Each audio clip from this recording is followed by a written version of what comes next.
Welcome to Om Times TV, a division of Om Times Media and Broadcasting.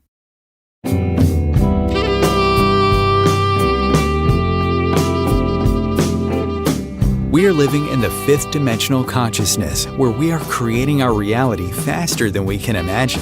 And 95% of our lives are run and created by our subconscious programming. Imagine how your life will be when that 95% subconscious programming is set to attract, manifest, and create everything you desire. Would you like help to change yours? Join Tamra in Living in Fifth Dimensional Consciousness here on Om Times every week, where she will connect to the source energy and change your subconscious programming by deleting your negative belief systems.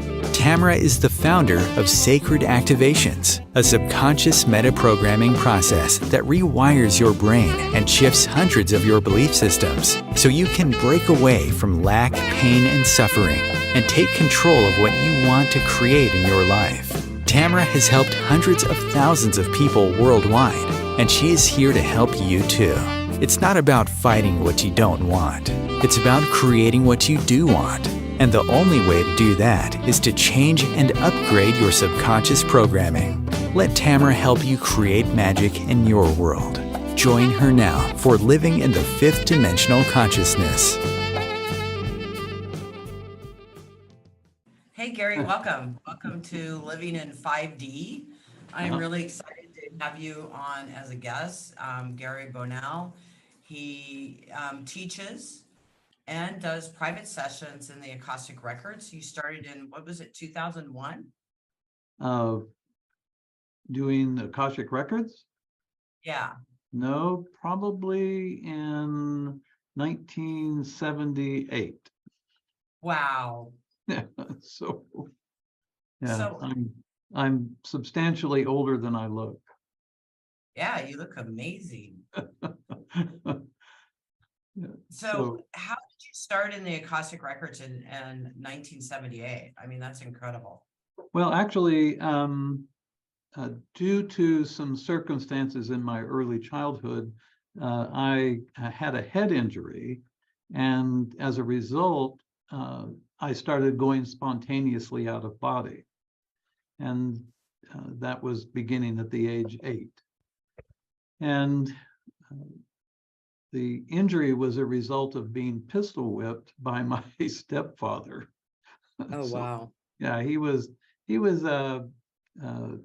just a nasty person. So alcoholic and all that kind of stuff. And I started going out of body, and just as I was about to quit because I wasn't running into anybody over there, I met a midway being. A person who was an Akashic master, basically. So after a period of time, he introduced me to the Akasha. So from that point on, I was going into the Akasha pretty So regularly. you were going out of your body and you're talking to this midway being? Yes. Yeah, he became. Why would you call him a midway being? What does that mean? Well, he literally would be considered not human and not angelic. So he was basically an aspect of the mind of Gaia, as we all are. And the Akasha, the complete field of the Akasha, is the mind of Gaia, the earth spirit. So each human has 2 records. They have a spirit path and a soul path. So he showed me how to connect into the Akashic record, which is the soul path, and the book of life, which is the spirit path. So how to consciously do that at that age was to go out of body. I had not been introduced to meditation or anything yet. So yeah, I remember going out of body, but I would go out of my body and like cruise around the playground. right. Well, my teacher was teaching. All I heard was wah, wah, wah, you know. And I remember going around the playground and then coming back into my body. But that's absolutely amazing that you started working with somebody in 1978 and going to the Akashics. Well, Have you this happened when I was 8. So this was back a long time ago. Yeah. I was born in 48, so how I met this midwayer was my younger brother got hit by a car, and I would go out of body to the hospital room, which was quite a distance away from where we lived, and I would work with him. And then one night when I was working with him, this being showed up, and like I said, there was nobody to talk to, nobody to communicate or relate to in the Akasha. So Right. this person showed up, it was quite a shock. So Yeah. I ended up running away from home at the age of 12. It was either run away from home or kill my stepfather. Those were the Yeah. choices. I And understand. yeah, I ended up with my biological father, and then that didn't quite work out, and I went to live with his mother, who was a direct student of Paramahansa Yogananda. So Oh, fantastic. So you've been mentored since you were a young child with yeah, spirituality since awareness. 14 years of age. That's so fantastic. Yeah. So yeah, she saved my life basically. Yeah. Yeah. So Wow. yeah, it's been fun. It's been very interesting. I've used the Akashic Records to help guide a company that myself and two other men had created, and we in 12 years went from one retail store to 35 of them. That's So fantastic. yeah, so it's been a life of knowing how to use it and also knowing how to help others in the process. Yeah. So that guided you with your business to create 35 stores. And then did you guys sell those stores? Oh yeah, we did an IPO and then we sold it. Nice. Yeah, we did an IPO and raised a lot of cash, and then this guy in New Jersey, a guy named Ace Israel, decided he wanted a public expression of his company, so it was almost like a forced takeover of our company. So we had a lot of cash reserves, and he came to our board of directors meeting and stockholders meeting and made the stockholders an offer they couldn't refuse. So that's why we And so since then, you've been doing the Akashic Records? yeah, that was in 1986. And I don't just do the Akashic Records. I have been, I went around the world in the 80s looking for enlightened people, wanting to see what that looked like, what the reality of that was. And I had achieved in school, I have an undergraduate and a graduate degree in psychology, and I wanted to see how all of that information fit against Jung and Freud, and I wanted to, because of my connection with Paramahansa Yogananda, I wanted to see how that was playing out. And so I went to India and I went to Europe and I studied with the Cherokee Indians and I did all these things. And so the school that I developed in Tokyo is about mystical study. We have a year-long program. We've graduated a whole bunch of incredible students, and it takes the student through self-knowledge to how to live in a self-realized state of mind, how to live in collective consciousness without being burned out by it. So, That's a really beautiful point. And I know this takes a year to learn all of this, but is there something you could tell our listeners now that could help them? Because a lot of people are so confused and locked into all these different consciousnesses right. that's not serving them or helping them Yeah. live their lives. They're living in a lot of fear and overwhelm. Yeah, I really have had such a wonderful opportunity to meet so many teachers. And like you say, there are so many approaches to this, but there is one basic underlying thing that if people knew this, then their life would, and when I'm saying knew it, if they really integrated this knowledge, it would change their life. And that is that we are threefold beings, humans. We have a physical body that is coded with genetics. We have a spirit that's evolving and has evolved over millions of years. Our spirit has been every form of life on planet Earth, and it elevated to what we think of as the human level. And then we have an eternal soul that is actually a particle of the mind or the consciousness of Creator. So here we have this body and this spirit that's a manifestation of the mind of Gaia, that we live within Gaia's mind, within the Earth Spirit's mind. And then we have this eternal soul that is witnessing Gaia's manifestation, that is the Creator.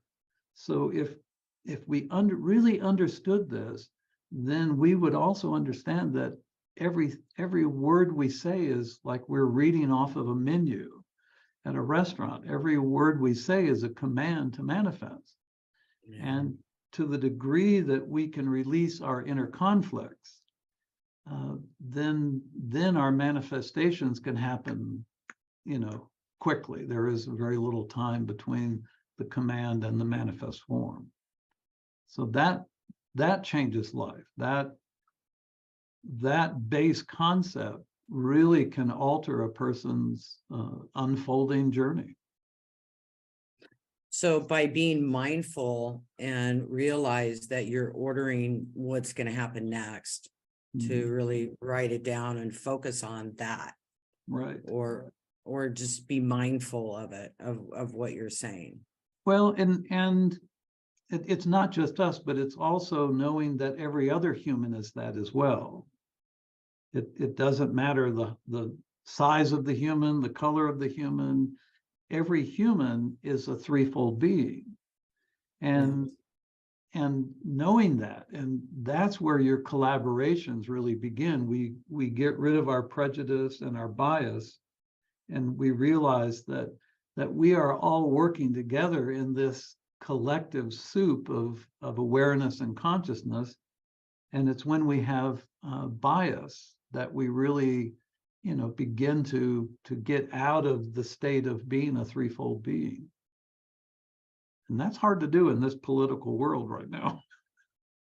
Yeah, so wouldn't it be important then, since we are a collective consciousness and we're threefold and we're all in this together, all connect together, then it would be smart for us to focus on peace within that collective consciousness, since everybody's in that energy anyways, and we're all the same and all the same place. So focusing the peace, the love, and the joy and the happiness, then that affects us in our life and the whole collective, right?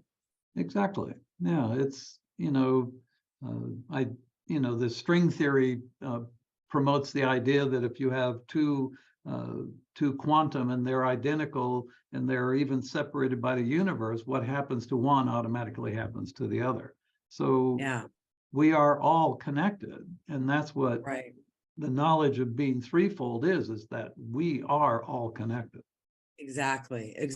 And like you said, string theory, I love this. This is absolutely perfect. So if you do to one here, it affects the other one here. And it doesn't matter how far apart it is. Right. See, that's how I think all of us are together, and whatever each individual is thinking is affecting the whole. Right. So, and then also we're running off of a lot of what the collective is thinking. So we're acting out what somebody over there is doing too, or we can, if we plug into that or allow that part within us and our collective, because it just goes in, but you've got to be aware that it's coming in, and you go, wait a minute, I want to think this way instead. Right. Well, the hardest thing for most people, they think of spirituality as something other than their every moment existence. When they realize that everything is spiritual, everything. It doesn't take dogma or doctrine. Everything is spiritual. And when your person really hits that, they begin to also understand that enlightenment, while enlightenment doesn't make you immune to life, it certainly allows you to see life. Yeah.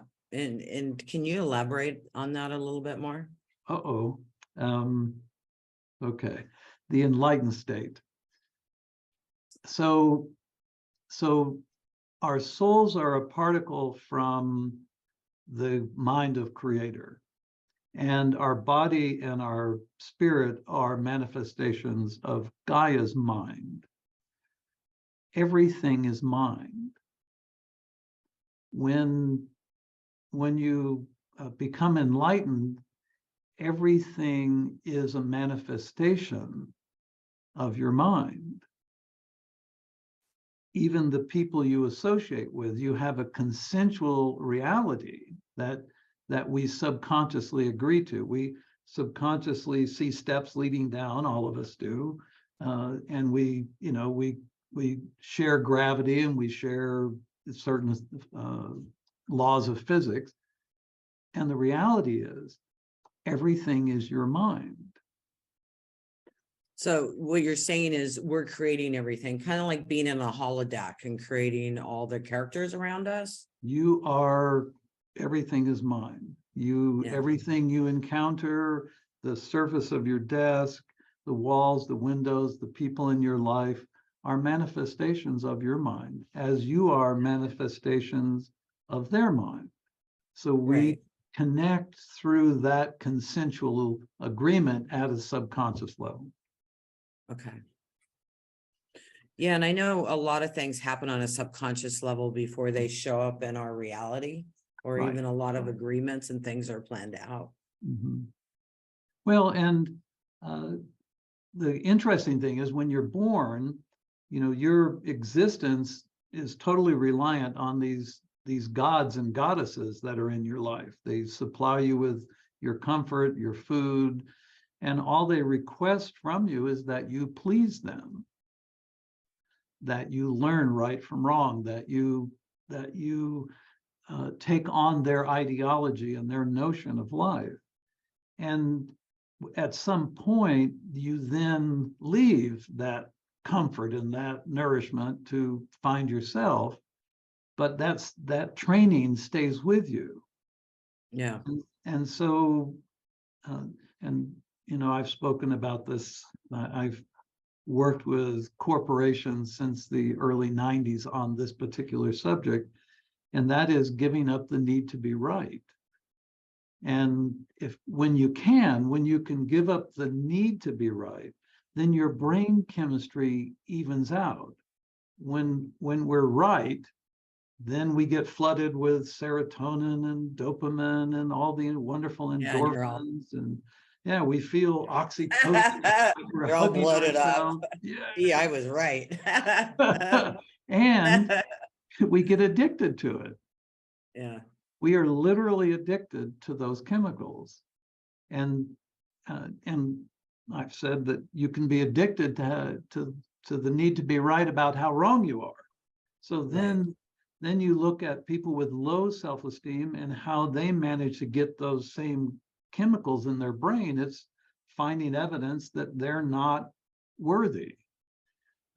So we've got all of this going on, and we begin to understand that life is not ordered like this, that we order it because that's how we've been trained. Yeah. From 0 to 7, what I really loved what you said. You said these goddesses and these, and these princesses, or I don't remember what you called them. Gods and goddesses, gods and goddesses that gave you nourishment and told you you have to think this way. That's really true. I never even thought of it that way. I mean, because of you as a child and totally dependent on them, you do make them gods and goddesses, don't you? Yeah, absolutely. They're it. They're the law. They're the law. And if it comes with a lot of abuse and or a lot of joy, you're still receiving and learning all of that from them, or a little bit of both. It it was so interesting early on. And because of my background in psychology, when I do Akashic readings for people, there's always that piece of it that's with me. So unfortunately, I inject some of that. I had a client who was a very well-known football player, a defensive linebacker.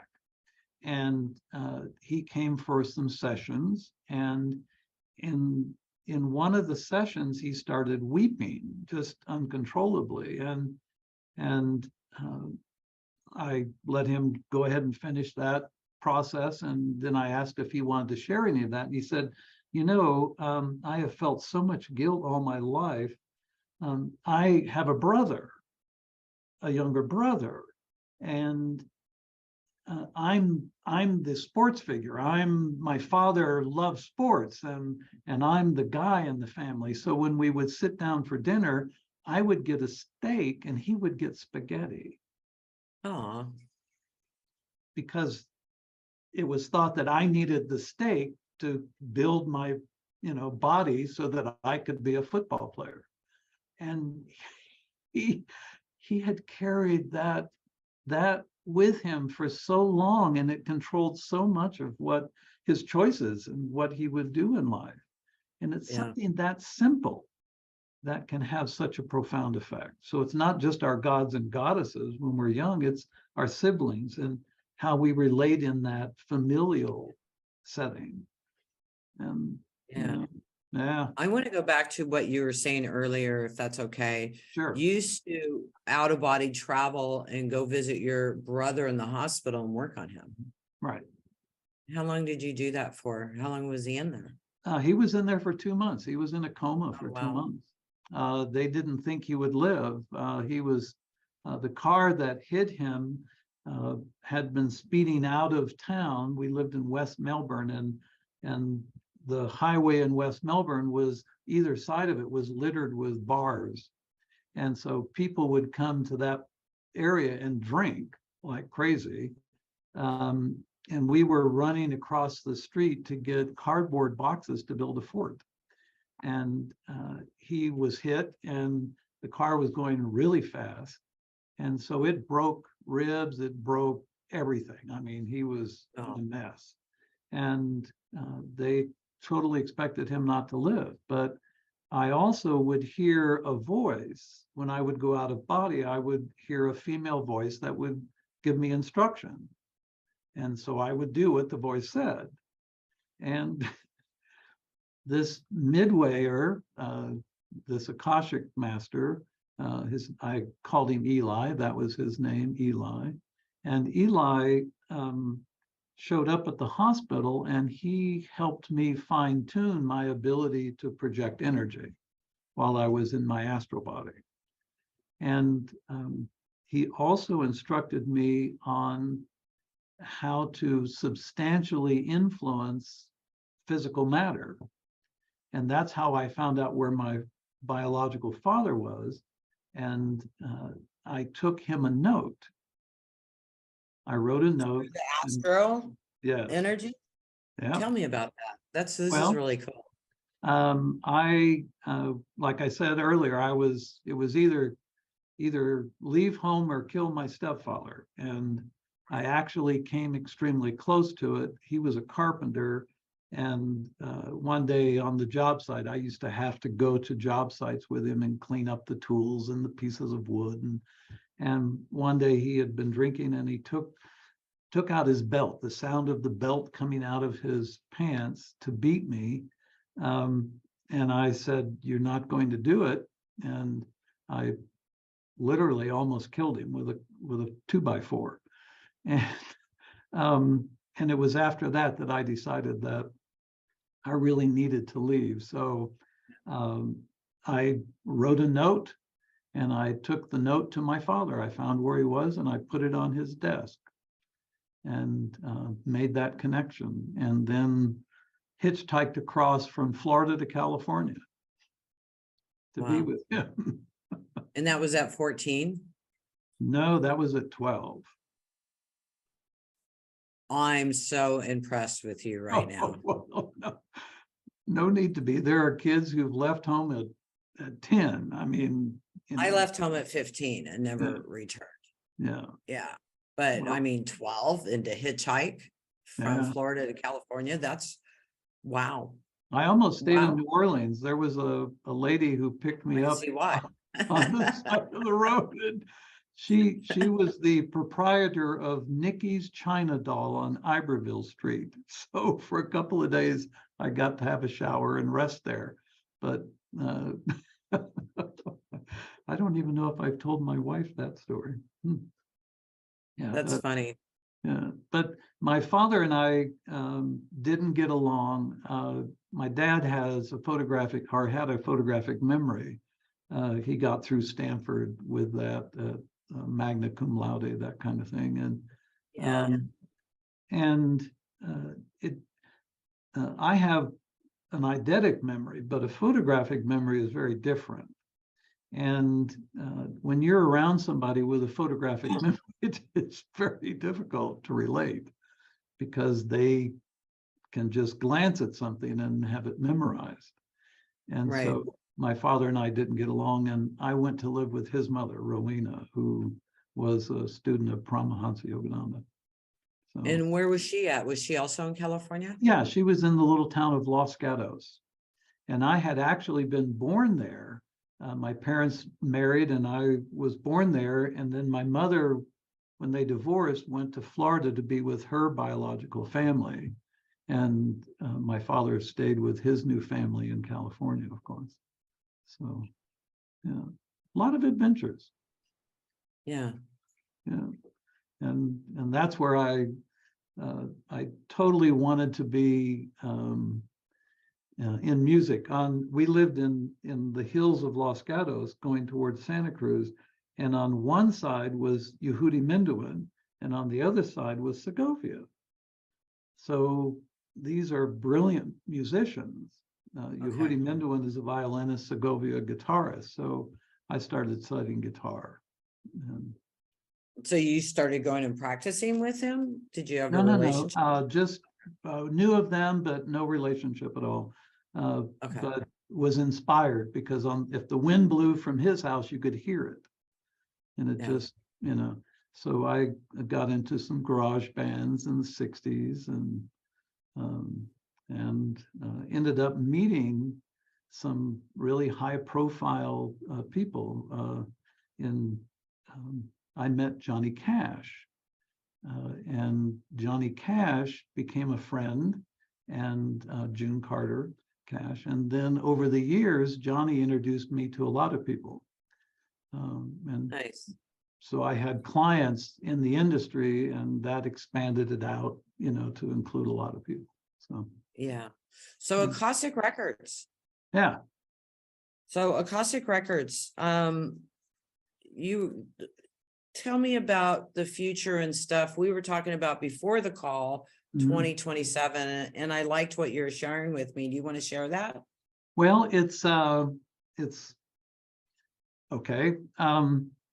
Lately, there's been a lot of stuff in the news about UFOs and in Japan, USOs, because there are a lot of underwater bases kind of thing. And we have had off-world beings on this planet since we were bioengineered. So the beings that bioengineered us are thought-based beings. We can think of them as eternal.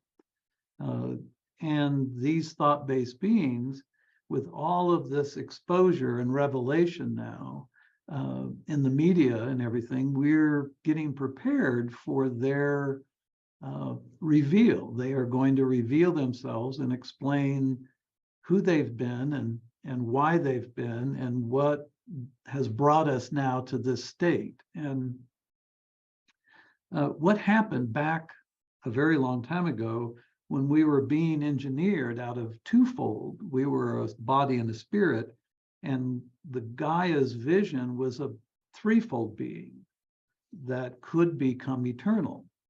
So these off-world beings, they placed little knots in our DNA.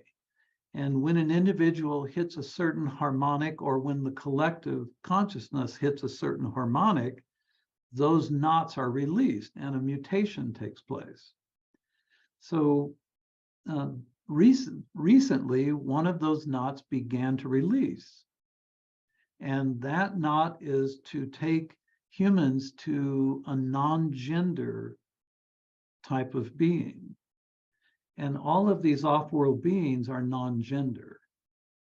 They can reproduce at will. They can decide they want to reproduce and they reproduce. Now, we have that in our, in nature anyway, in our world, but of course, it hasn't been with humans. So that knot has released, and it's created.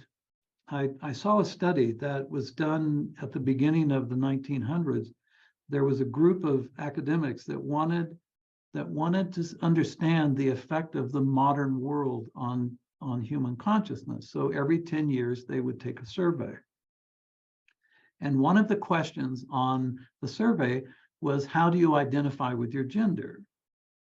Okay, hold that. Yeah. Hold that right there. I'm really sorry. We've got to take a break, and this is Okay. a perfect thrilling moment. So everybody comes back because we want to hear this. This is getting really, really good. You guys will be right back. We've got to take a break. Om Times TV. Imagine becoming a super influencer. Reinvent yourself, invest in your brand, and then manifest your success with a robust spheric approach.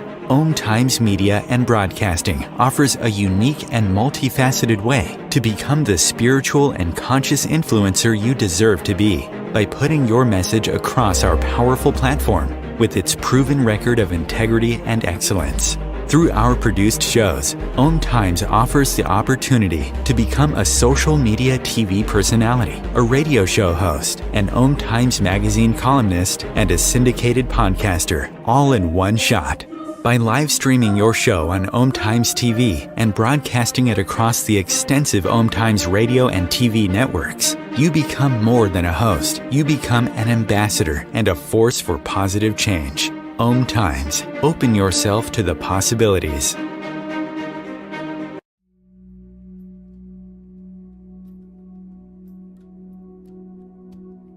Do you want to go deeper into sacred activations, which is a subconscious meta-programming process?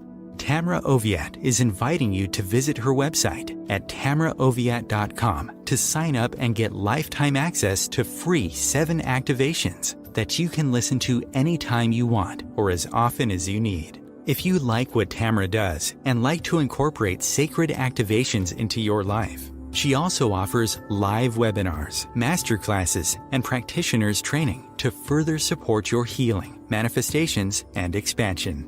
There are hundreds of activations on her website that address different aspects of your life: money, health, relationships, intuitive abilities, and more. Head over to her website at tamraoviatt.com and experience the magic of sacred activations. Thank you for listening.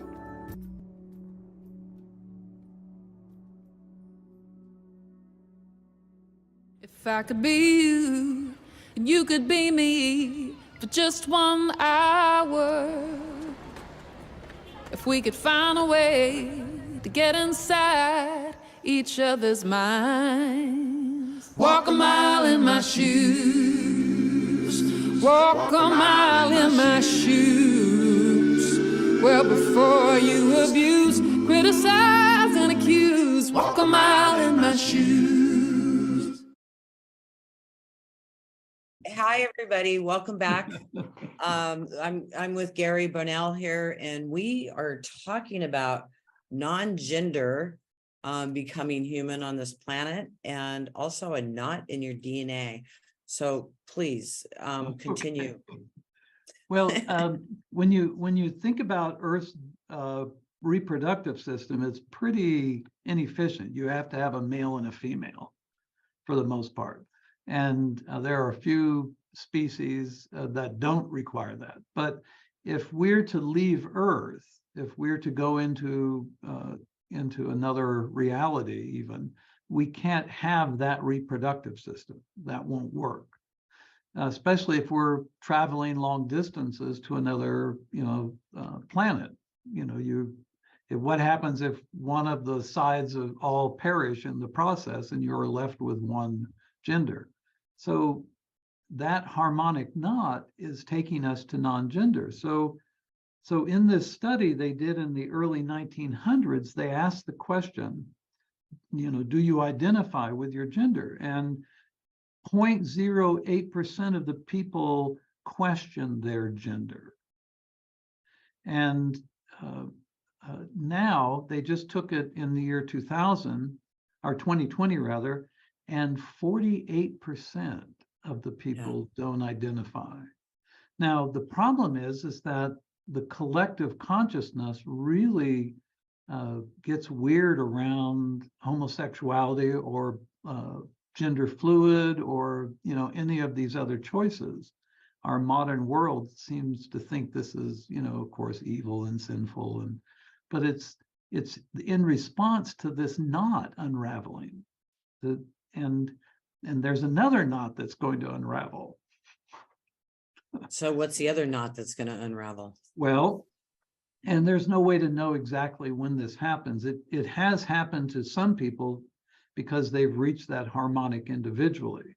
But collectively, the next knot is that our bodies will not be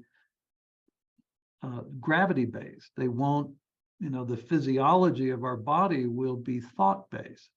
So the energy centers, the chakras in our body, will become the organs. And they will be the thing that motivates and keeps the body alive. Well, yeah, they do that now though, don't they? Yeah, well, to a certain degree, but in the 10-year, the shift point from the old cycle to the new cycle was between the years 2001 and 2011. That shift point, before that, we were in a 13,000-year duality cycle, and now we've entered into a 13,000-year unity cycle. So unity is what's happening to us now. The problem is we have carried so much inner conflict and unresolved energy, incarnation after incarnation, throughout that duality cycle, that as we enter into this unity cycle, all of that has to get purged. Yeah. And isn't that what we're doing now on the planet? Yes. Yeah. We're purging. Totally agree. Yeah. And have been for the last 100 years, we've been purging, but now it's really taken, a turn. But the next one is we will be thought-based, like the off-world beings who have bioengineered us. Right. So we won't even be physical in a body anymore, is what you're saying. No, we will have a physical body, but but our thoughts then, like I said earlier, everything is mind. So in that state, then not only are we manifesting our reality, but we are now literally a piece of our reality, where we are interconnected to every thought, and it's like we are not living in a progression of time, and we would live within 11 dimensions of space. Yeah. And in Gaia's mind, there are 6 adjacencies. What do you mean by that? There are realities that exist alongside our reality. Okay. And they are just as real as our reality. Right. There are portals on the planet that thought-based humans can go through those portals into those other adjacencies.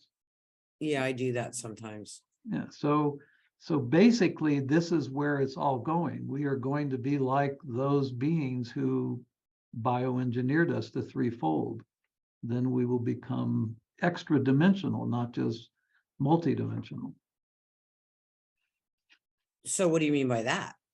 Well, we'll be able to play wherever we want to play in creation. And be able to show up, like Yes. even take our body with us, astral travel and take our body with us. Right. Your physical body won't then be determined by physics. Right. Right. So You'll be able to, you know, put your thought, say I'm here and I put my thought into China, and Mhm. then my body disappears here and shows up in China within a minute or two. Well, and there are instance. examples of illumination, and that's basically what it is. You become illuminated. And like when we think of Buddha, many people witnessed Buddha on one side of the Ganges, and then in a flash was on the other side of the Ganges. Right. And it's Yeah. that, yeah. They talked about this in the book Masters of the Far East. Right. Yeah, how people would just manifest in a whole nother country, and these Right. guys were documenting everything. Sure. Yeah, it's I want to do that. I mean, I can astral travel and be someplace, but I can't been able to physically show up there yet, and I want to do that. well, yeah, I would like that process as well. And my wife loves to travel, so I would like to have her do that as well with me. And then she can go on the plane and you just join her there. And you never lose your luggage, and you know, Yeah, it's you don't have to worry. quite a different existence. Yeah. Yeah, I mean, because I know that's possible. Yeah. And what we're talking about seems really far out for most people. Right.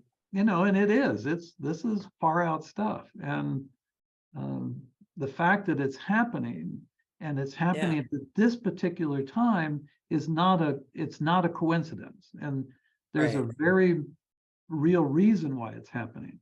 So we have gone through repeating cycles, 13,000 years of duality, 13,000 years of unity, and we keep going, alternating. And we've done this. Threefold beings are affected because of the soul consciousness. So what's happening this time is different. Eternal souls in the middle of this cycle, eternal souls that have been incarnated with humans, are going to leave. They're not going to be on Earth anymore. They're going to another system. And as they leave, they're going to elevate human spirits to soul level. So after they leave, humans on Earth will be a human body, a human spirit, and a human soul. They will be completely of Earth. And that's going to be an amazing time for Gaia, because her manifestation, her vision will have been complete. So, but you say when these beings leave the planet, this is going to happen. Isn't it happening now with them here? Well, again, it's individually. You can shift your harmonic to the point where you can become thought-based. Right. Those beings, those off-world beings, are different than our eternal souls. They are beings from another system. Our Right. eternal souls are like particles from within the mind of our creator. So creator is going to go look at another system, basically. So all of those eternal souls that were capable of collaborating with spirits, bodies and spirits, they are going to another system. And when they leave, as they leave, they will ascend, literally ascend human spirits to the soul level. So humans will still be threefold even when they're gone. Okay. I'm a little lost. So the aliens that are here, and there are a lot of them. Yeah. The aliens that are here, when they start announcing, it'll be the thought-based off-worlders that announce first, and there's a reason. A thought-based being cannot be destroyed. Right. And humanity has a propensity for destroying things that doesn't look like it or doesn't act like it. Yeah. So we get that all the time. We see that the results of that all the time. So these beings, that thought-based beings, are going to be the ones that say, see, we aren't trying to harm you. We are witnessing you. If we've been here millions of years, if we wanted to harm you, you wouldn't be here now. Right. Yeah. So people will try to destroy them, and they'll find out that they can't. So that's going to be a huge shift for collective consciousness, a major shift, that they Okay. can't destroy something they don't like. Okay. That's going to be big. And Yeah. now here's the bad news. My new book is about this. My editor and my translator are having a real interesting time with it. Humanity goes back millions of years in our solar system. We've been on, Right. this is the third planet we've been on.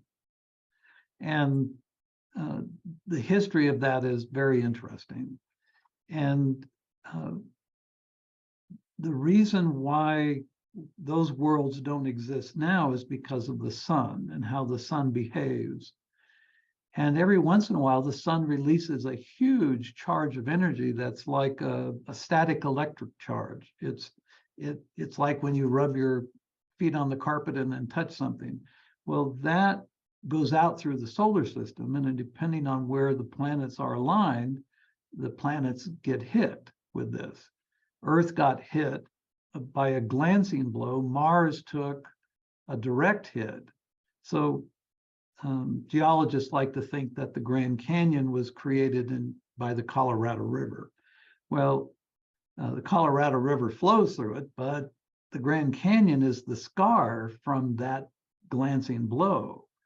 If you look at Mars, there's an identical scar on Mars, but it's the length from Los Angeles to New York, the Grand Canyon would be. So what happened was one of the planets there was a moon-sized planet or a planet-sized moon orbiting Jupiter, and that was destroyed, and that's the asteroid field. And at the same time, Mars, the atmosphere of Mars was destroyed. Earth has some effect of that. As the ice caps melt and everything, we'll see plant and animal life that suddenly got frozen. And that's when the percussion of those explosions took the atmosphere down to the upper atmosphere. It was on the surface of the planet, which created problems. So in the future, around 2057, is when we probably will have the next glancing blow. Okay. So then we'll move to other planets then, like we've done 3 times before? No, it'll reset life on Earth, but not destroy all life. It'll just be a reset. And the Earth will wobble, and the core of the Earth will be affected like it was the last time. And human population, at one point, the human population had dropped down to around 30,000 individuals. And they lived underground. And we are now finding those underground places, like in Turkey and in the Ural Mountains, these huge underground cities where they survive. Yeah, huge. Yeah. There's still a lot of underground cities with people living in it. Yeah, in China, there's quite a lot of them, actually. And so I got sunlight. Oh, there, that's better. So basically, our planet can beautifully support around 2 billion humans. Last week, we crossed the line of 8 billion. Right. Human population is going to drop dramatically between now and 2057. Okay. And the aliens are announcing in 2027, they're announcing as a way to help humanity through that process of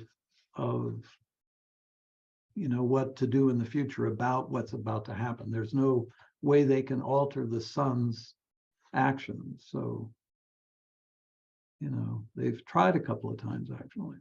There's a video of one of their large ships that was drawing energy from the sun so that they could try to find a way to orchestrate the sun's behavior. Now, when we had a glancing blow to Earth, the Earth had 2 moons in orbit.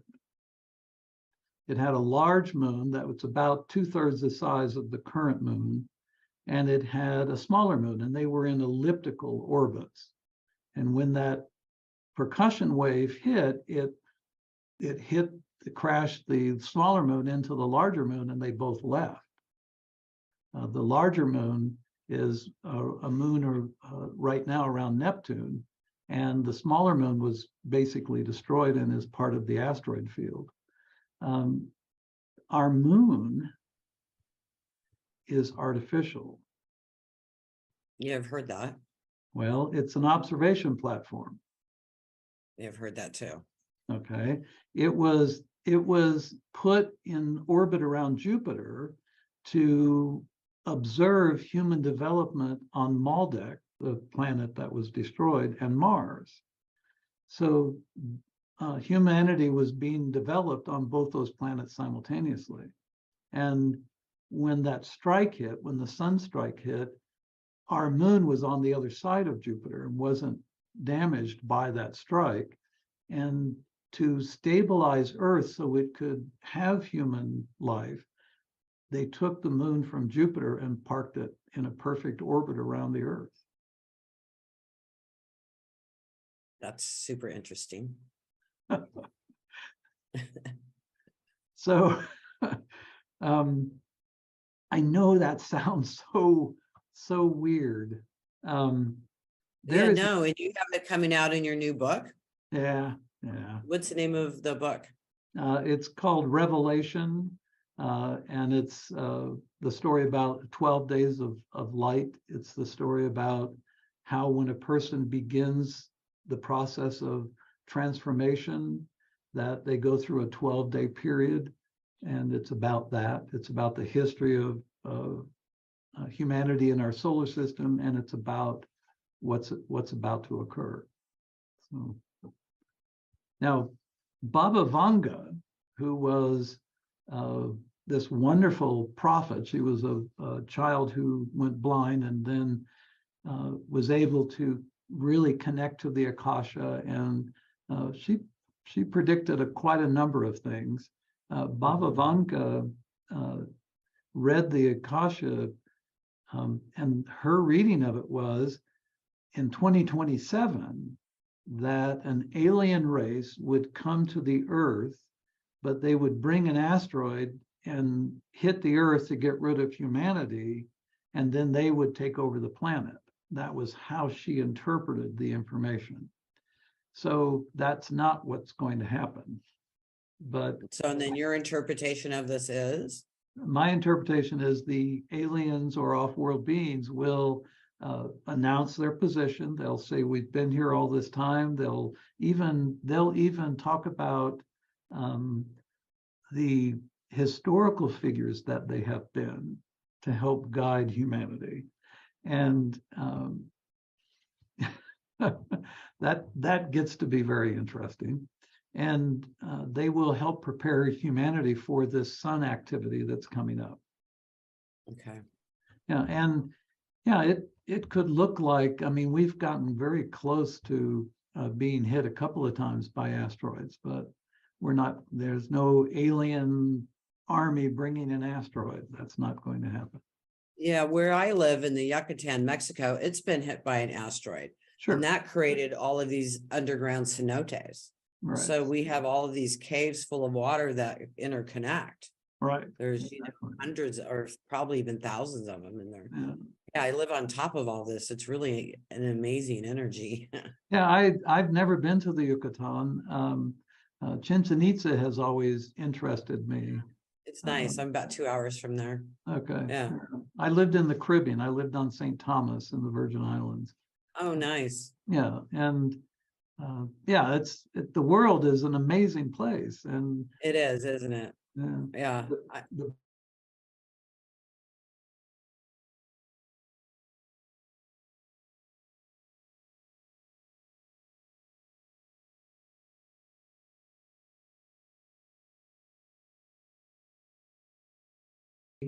The .online.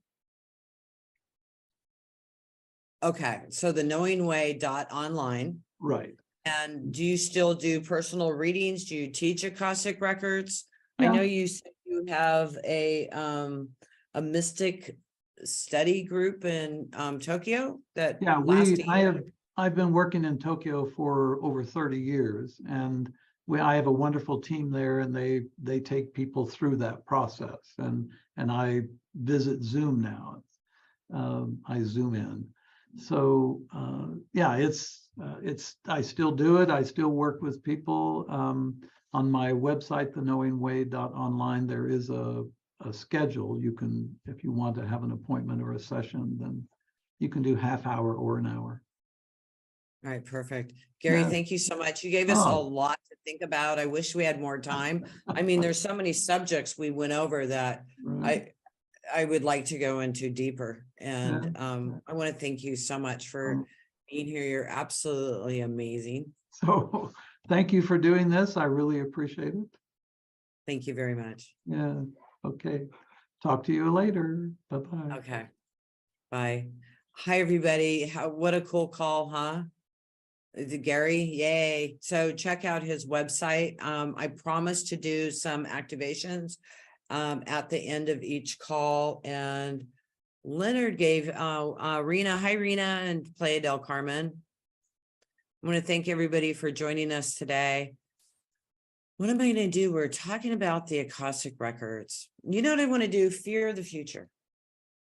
Let's clear out our fear of the future or any overwhelm or anything we feel like about a Death Star. And somebody else wanted some grounding techniques. So I will also help bring you into Mother Earth and you can connect and ground. Sorry, I closed my screen accidentally trying to scroll down here. So go into your heart. And think about fear of the future. I connect with source energy when I run this energy.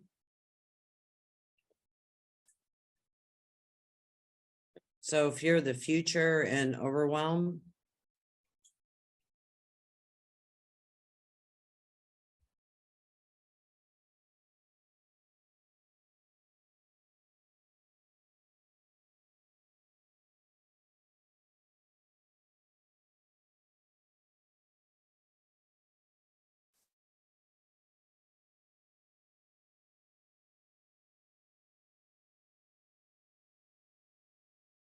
Energy of the Death Star, that fear.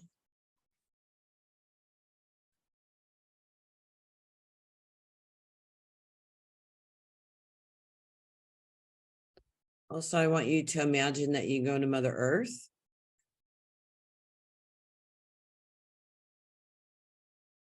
And connect into Mother Earth's heart chakra. Just taking a nice big deep breath.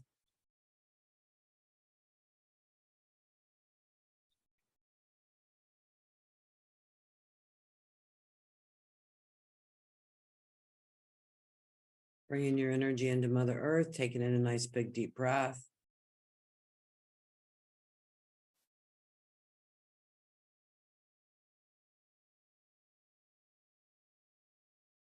Feeling calm and relaxed. Peace, joy, happiness. I want to thank you, everybody, for joining me today. And I look forward to seeing you next time. Sending you lots and lots of love. If you don't know who I am, make sure you check out my website, download some free activations. We are here to help you shift into your power and be present in this moment. Thank you.